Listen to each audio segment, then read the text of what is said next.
This Boeing 737 was battling fierce winds and heavy rain as it attempted a forced landing. The first officer stared at the instruments and was horrified to see that they were plunging toward the ocean at an alarming speed. He shouted that they had to go around immediately, but the captain beside him gave no response and even continued pushing the control column forward, forcing the aircraft to descend. The next second, the plane slammed into the water with a descent rate of 1,500 feet per minute. The force of the impact sent seawater surging instantly into the cabin. Just when everyone thought this was going to be a tragedy with no survivors, rescuers discovered that out of 47 people on board, 46 had survived. So why did the captain make such a fatal decision in those final moments? To uncover the truth, we need to turn back time to the day of the accident and carefully retrace the details of this air disaster. On September 28, 2018, Niugini Airlines Flight 073 was preparing for departure at Pohnpei International Airport.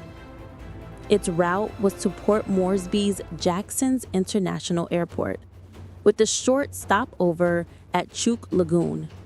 The entire journey was expected to take about 4.5 hours. The aircraft used in this flight was a leased Boeing 737-800, 13 years old. It wasn't just an upgrade from older models. It also filled the market gap left after the retirement of earlier generations like the 400 series and the 80-90 series.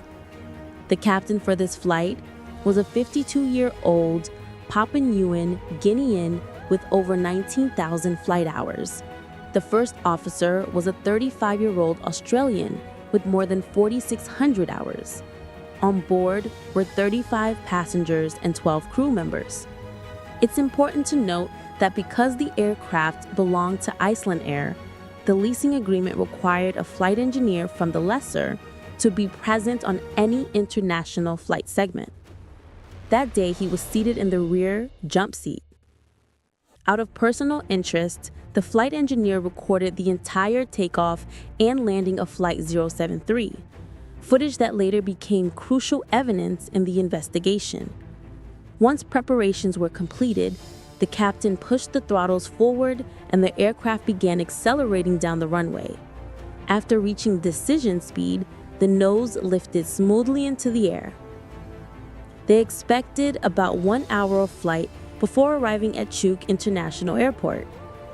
Because the lag was short, the aircraft would begin its descent shortly after reaching cruise altitude.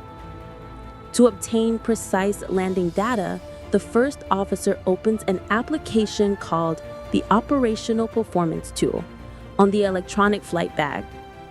After entering the weather conditions and estimated landing weight, the screen generated key performance values, including reference speeds and required runway length for different flap settings. But there was a crucial detail. Niugini Airlines had not yet received approval from the Aviation Authority to use this software. All flights were still required to rely on paper manuals and charts. This meant the software was authorized for training use only. Despite this, the two pilots tacitly ignored the restriction. This seemingly harmless shortcut actually revealed a subtle mindset: complacency, casualness, and disregard for procedures. And throughout aviation history, such a mindset often is the precursor to disaster. Based on the OPT results, they decided to use 40-degree flat for landing. The rationale was simple. It would reduce the landing roll by about 500 feet, approximately 152 meters. That may not sound like much, but at Chuuk International Airport, such a distance could mean the difference between life and death. The runway there is only 6,000 feet long, about 1,800 meters, with no runway and safety area, and the ocean lying directly beyond the threshold. A Boeing 737-800, depending on weight, requires between 3,500 and 5,000 feet to land, leaving almost no margin for error. Under such conditions, hitting the touchdown zone precisely is no longer optional, it's imperative. Inside the cockpit of Flight 073, the two pilots continued with the approach briefing.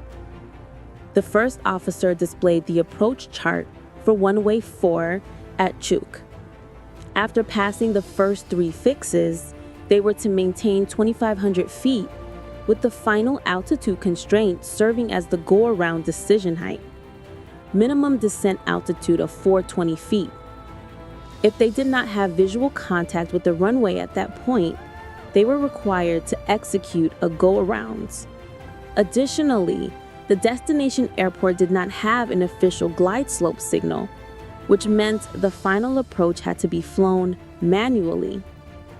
At that moment, the cockpit seemed calm, but like the ocean before a storm, stillness can hide powerful currents, quietly building beneath the surface. During the descent of Niugini Airlines Flight 073, a massive thunderstorm cloud suddenly appeared ahead, without any warning. The green radar display was quickly swallowed by expanding patches of red, the heart of the storm.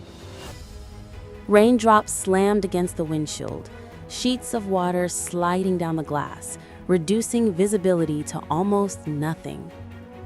Lightning erupted on both sides of the aircraft, illuminating a night sky wrapped in relentless rain. Instrument lights flickered across the shadowed cockpit. The captain gently pushed the control column forward, deepening the aircraft's descent angle. The first officer kept his eyes on the instruments, but the descent rate had already climbed to 1,500 feet per minute.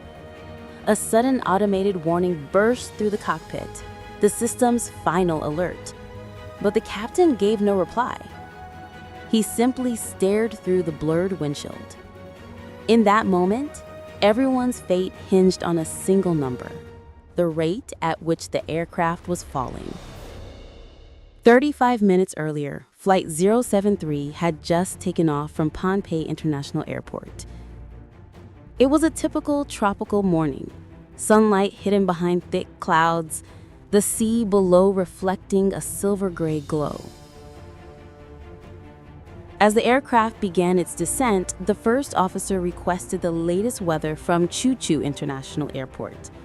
The response was calm: winds at 5 knots, visibility 14 miles, conditions normal. But any experienced pilot knows that calm tropical air often signals only a brief pause before a storm erupts. Cloud masses churn in the humid air, ready to grow into thunderheads within minutes.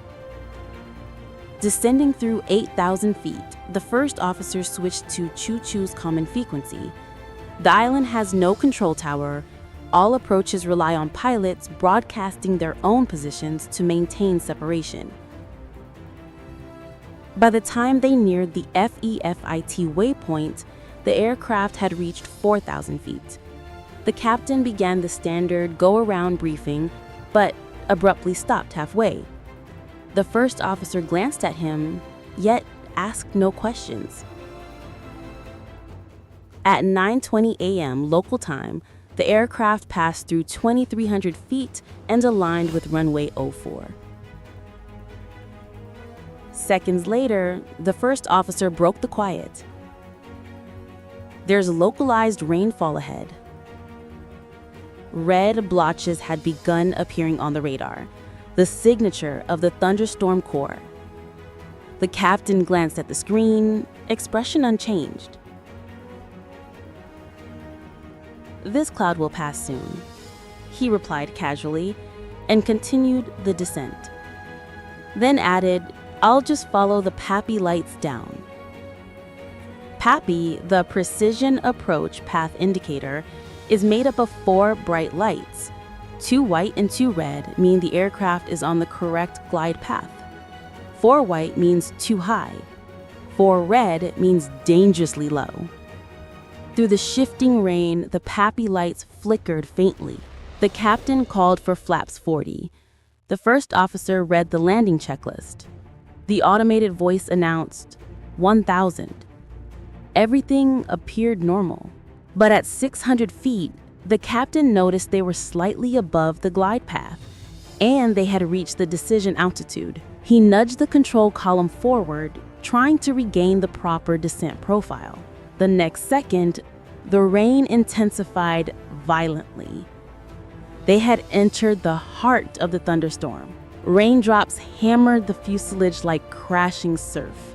Air currents tossed the aircraft sharply. They had already descended past minimums. Standard procedure required an immediate go-around. But the captain pressed on, steepening the descent from 3 degrees to 4.5, pushing the rate to 1,500 feet per minute. Sink rate, sink rate! The warning blared. By procedure, he should have pulled up at once. Instead, he replied softly, "I'm just trying to get on the glide." On the glide, a phrase pilots use to describe returning to the ideal descent path, had now become the reason they were plunging into disaster. The glide slope alert sounded again. On the instruments, the diamond that marked the glide path flickered erratically. Lightning lit up the cockpit, mingling with the blaring warnings. Rain roared outside, and inside the cockpit, their world was being pushed step by step toward the brink of impact. The Boeing 737-800 was diving rapidly toward the ground. Flight data showed that the aircraft's actual path had fallen well below the intended safe approach profile. According to procedure, the warning system should issue a glide slope alert at this point. But based on black box data, investigators confirmed that the crew failed to take the required corrective actions. After interviewing Niugini Airlines executives and other pilots at the company, investigators learned that crews frequently heard false alarms during routine flights. This may have desensitized them, a boy who cried wolf effect. So when the real danger warning sounded, they instinctively treated it as just another nuisance alert and ignored it. As Flight 073 drew closer to the water, the system issued its highest level alert: pull up. Bright red pull up messages flashed on the primary flight display, accompanied by urgent warning tones. Had the pilots reacted as trained, they would have immediately aborted the landing and executed a go-around. But the data showed that the aircraft's descent never changed. Cockpit audio even captured the captain insisting they continue descending. So why would a captain with nearly 20,000 hours of experience make such a fundamental mistake?